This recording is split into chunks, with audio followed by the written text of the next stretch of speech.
Bismillahirrahmanirrahim.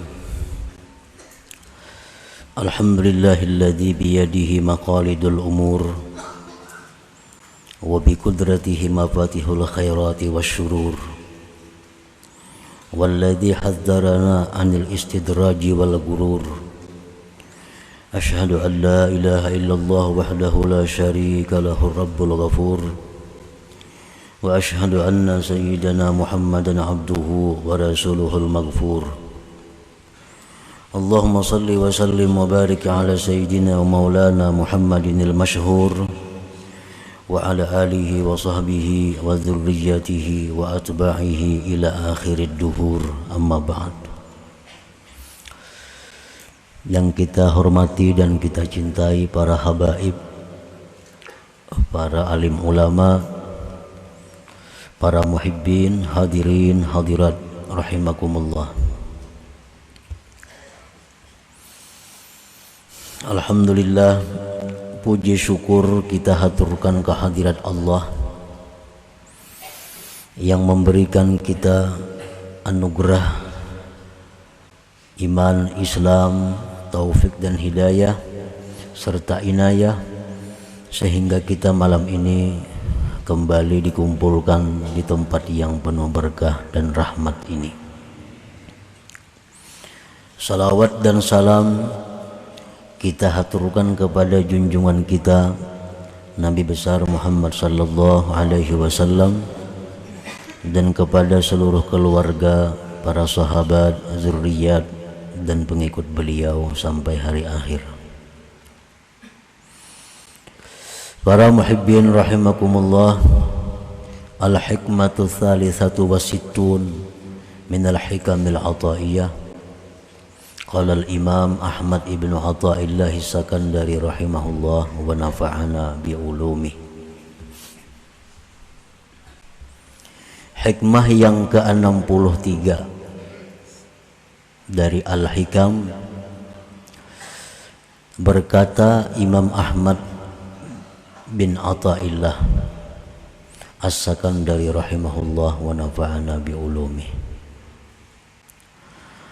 Khab min wujudi ihsanihi ilaik wa dawami isa'atika ma'ah ayyakuna dhalik istidrajan sanastadrijuhum min haitsu la ya'lamun.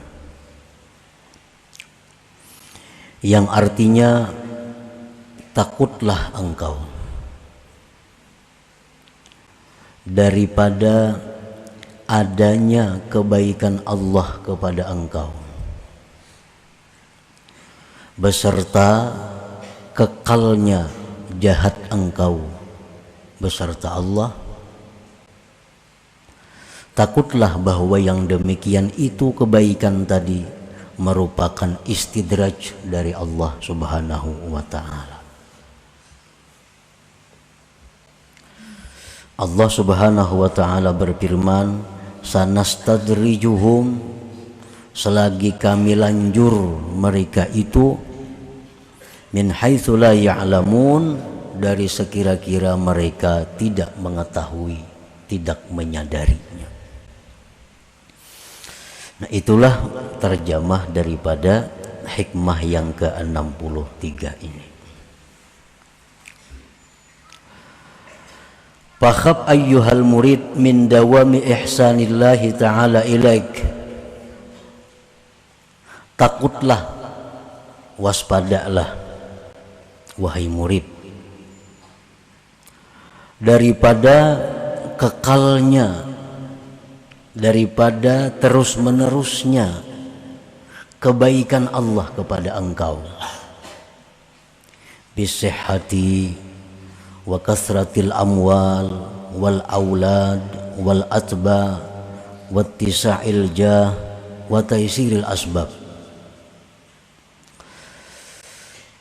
Dengan kesehatan yang diberikan Allah, banyaknya harta, anak dan pengikut, luasnya pangkat kedudukan, kekuasaan, dimudahkannya segala sebab-sebab,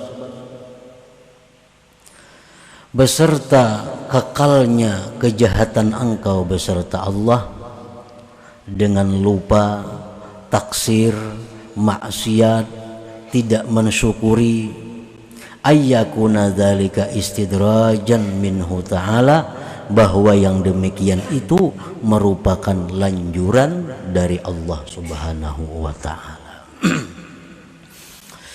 Nah, para muhibbin rahimakumullah, Allah Subhanahu wa ta'ala memberikan kepada seseorang kesehatan.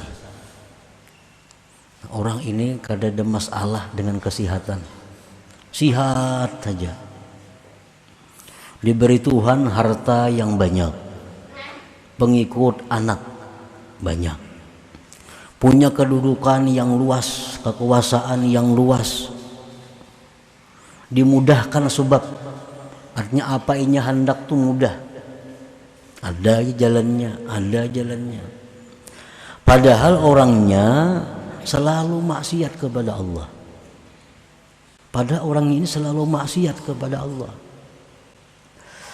Nah, maka orang seperti ini hendaklah takut kalau pemberian Allah tadi merupakan istidraj, lanjuran dari Allah Subhanahu wa ta'ala. Hati-hati artinya. Kita rezeki luas, kesehatan baik, kedudukan kita mulia, apa nang kita hendak sarabanya nyaman ada, padahal kita ini lawan Tuhan renggang, padahal lawan Tuhan ini banyak maksiat, padahal lawan Tuhan banyak kada bersyukur. Nah, ini ada alamat-alamat, ada tanda-tanda bahwa kita ini dilanjur oleh Allah, kita ini diistidraj oleh Allah Ta'ala.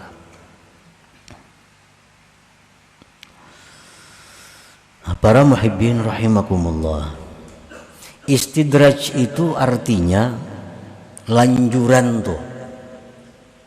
Maksudnya kumunul mihnah bi ainil minnah, itu artinya istidraj.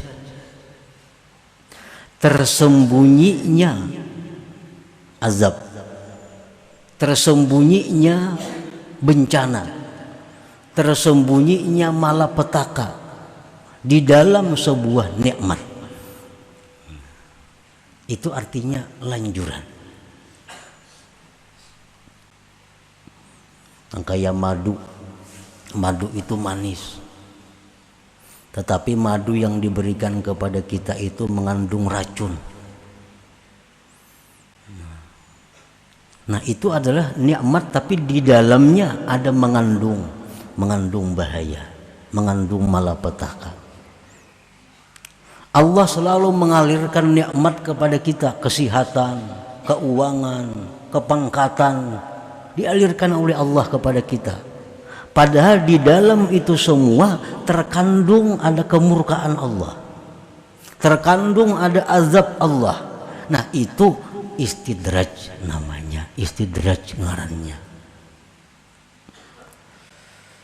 Para muhibbin rahimakumullah, orang-orang yang mempunyai akal yang baik, orang-orang yang mempunyai mata hati yang tajam, setiap mereka itu menerima nikmat, mereka ada takut kalau di dalam nikmat ini ada mengandung malapetaka. Baik nikmat itu nikmat zahir atau nikmat batin. Para aulia, mereka apabila berdoa kepada Allah, doanya tidak tampak, doanya tidak dikabulkan, mereka senang. Karena tujuan mereka berdoa adalah menjunjung perintah Allah. Tetapi bila mereka berdoa kepada Allah, doanya dikabulkan oleh Allah, berdoa dikabulkan oleh Allah, mereka takut kalau itu istidraj dari Allah Subhanahu wa ta'ala, kalau itu lanjuran dari Allah. Nah, para muhibbin rahimakumullah, kumunul mihnah bi ainil minnah, tersembunyinya azab di balik sebuah nikmat. Dan azab Allah yang paling besar kepada kita adalah dijauhkannya kita daripada Allah Subhanahu wa ta'ala. Itu malapetaka yang paling besar.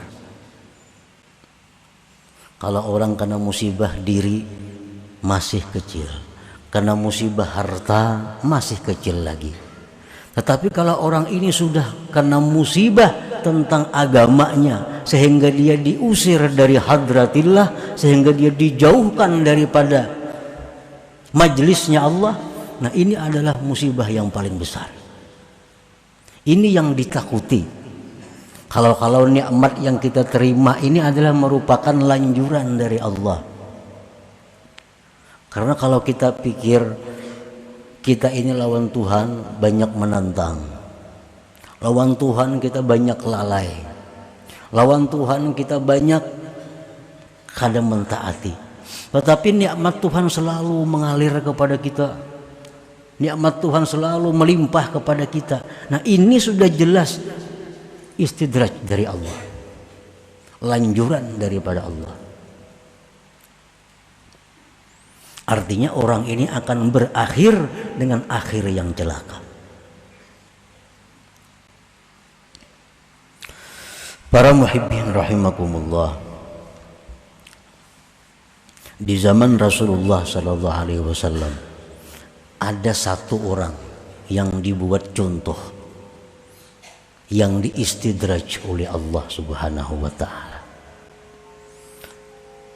yaitu seorang laki-laki yang terkenal dengan namanya Sa'labah. Ini contoh. Sa'labah ini orang yang hidupnya miskin. Dalam kemiskinan hidup, Sa'labah ini selalu aktif hadir majelis Rasulullah sallallahu alaihi wasallam. Selalu sembahyang berjamaah 5 waktu dengan Rasulullah sallallahu alaihi wasallam. Padahal hidupnya sangat sederhana, bahkan miskin.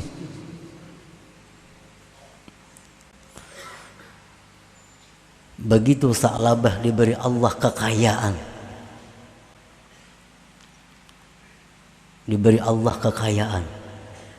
akhirnya Sa'labah sudah mulai jarang hadir ke majelis Nabi. Ditambah Allah kekayaan lagi, sehingga kota Madinah itu kada mampu menampung kambingnya Sa'labah. Kota Madinah itu dikumpulkan kambing Sa'labah kada muat. Bayangkan banyaknya bisi kambing. Nah, nikmat dilimpahkan Allah. Akhirnya Sa'labah kada kawa umpat lagi sembahyang berjamaah bersama Rasulullah sallallahu alaihi wasallam. Ditambah lagi nikmat oleh Allah. Akhirnya Sa'labah kada kawa lagi umpat berjumat lawan Nabi sallallahu alaihi wasallam. Ditambah lagi nikmat oleh Allah. Akhirnya Sa'labah mengingkari kewajiban bayar zakat. Zakat kambing itu kalau 40 seekor kambing. Kalau biasanya 40.000 berapa zakatnya?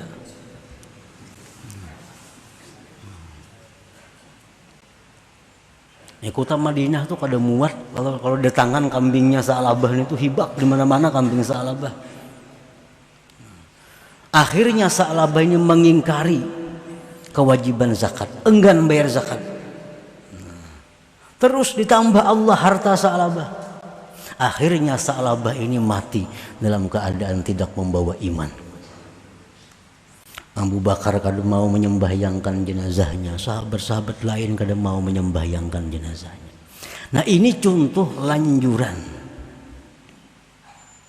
Di zaman Nabi hanya ada satu Sa'labah. Di zaman kita sekarang mungkin jutaan Sa'labah itu. Jutaan Sa'labah itu. Allah menjadikan contoh yang ada pada zaman Rasulullah SAW. Nah, jadi hati-hati dengan banyaknya nikmat ini. Kalau di balik nikmat itu ada bencana yang menyebabkan kita makin jauh dari Allah, makin jauh dari Allah.